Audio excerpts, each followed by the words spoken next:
Okay, this is going to be the danger crossing video that I talked about in the middle of the last stop.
Okay, so while this loads up, I'm going to cover just what a general danger area is.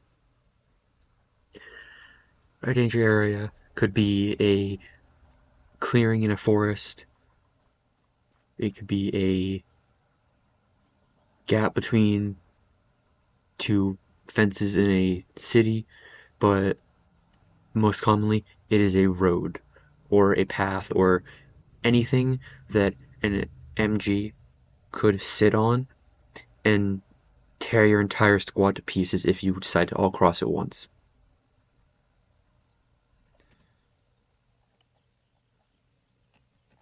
I'm gonna quickly disable AI pathing so that I can manipulate them how I would need them to.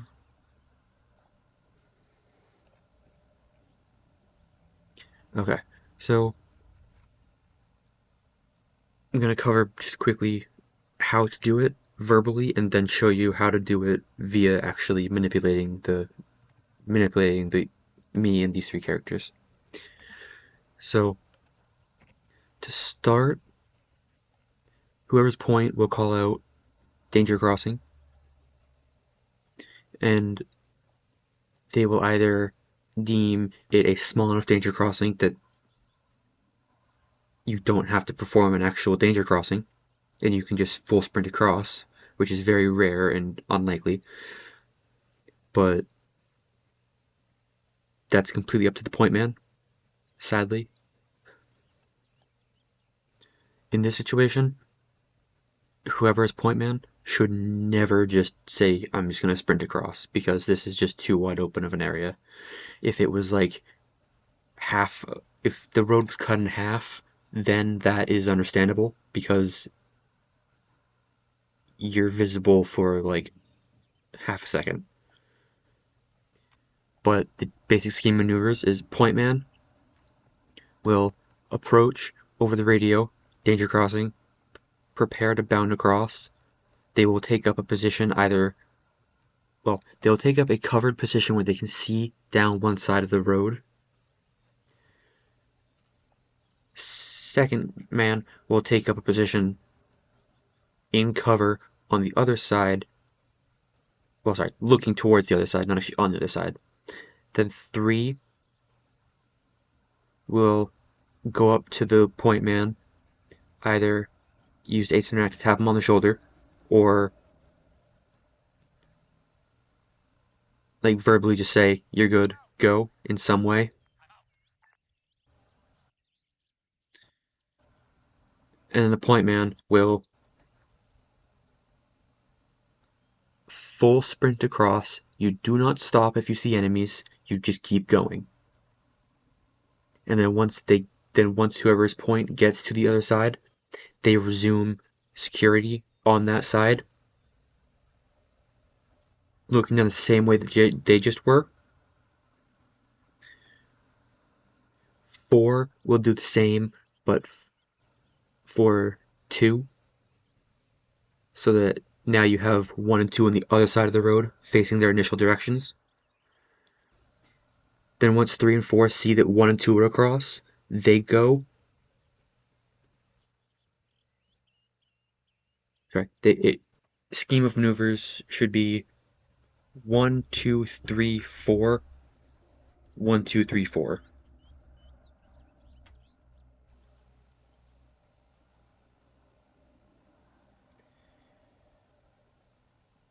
Which that I'm doing a horrible job. Jesus Christ, doing a horrible job of explaining this, but I'm just going to show you what I mean so that it hopefully should make a little bit more sense.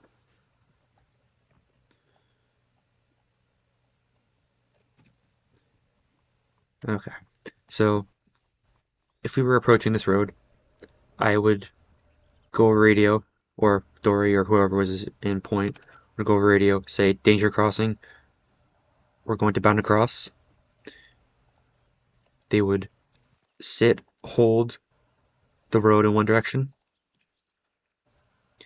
Whoever was second would do the same, looking the other direction. Then, for this purpose, I'm going to say Dory is, no, yeah, Dory would be 4. Argent would be 3. So Argent would come up to me, say, you're good. And at that point, I would just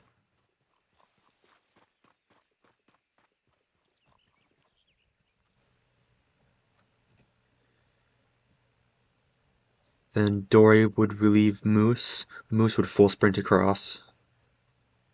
Ideally, we would not be this far apart. I'm only having it in this much of a distance because there's not really much cover in this area.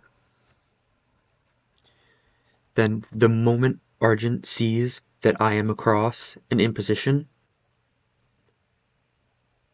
he can cross immediately. He doesn't have to wait for Dory or Moose. He can just go. Then once he's over, he would then repeat the same, you're good. I would start going, or whoever was blunt would start going.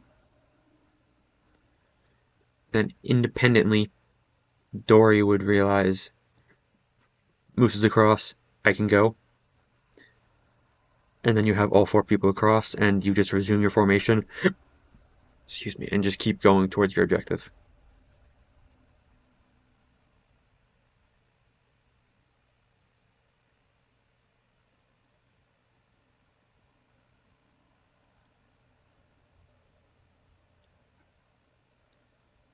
Okay, yep, that should just about cover all of it. I am going to highlight again that even if, just gonna use Argent as an enemy for a second because I don't want to spawn someone that's gonna shoot at us.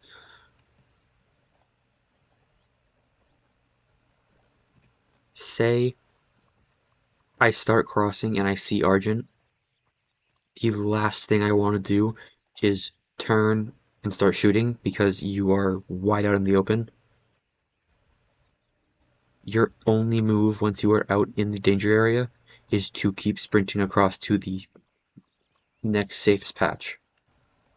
Then once you're here, either ideally, if you're here, whoever relieved you will see them and will have already dropped them. But if they haven't, then once you're here and covered, then you can start open firing.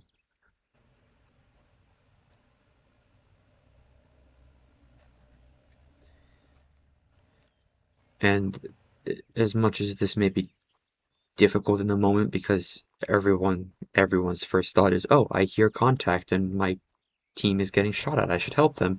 If you are on the opposite side of the danger crossing, sorry, bad phrasing. If you are here and you hear contacts from over here, you do not turn around unless you visibly, audibly see that this side is breaking. If this side is breaking, then you turn around. But if it is not, you stay looking this direction. Because the worst case scenario for is if you turn around, enemies come flooding down here,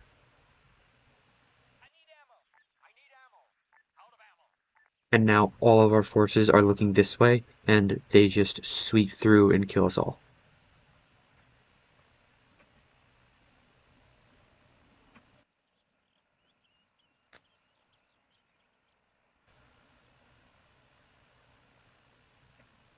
Okay.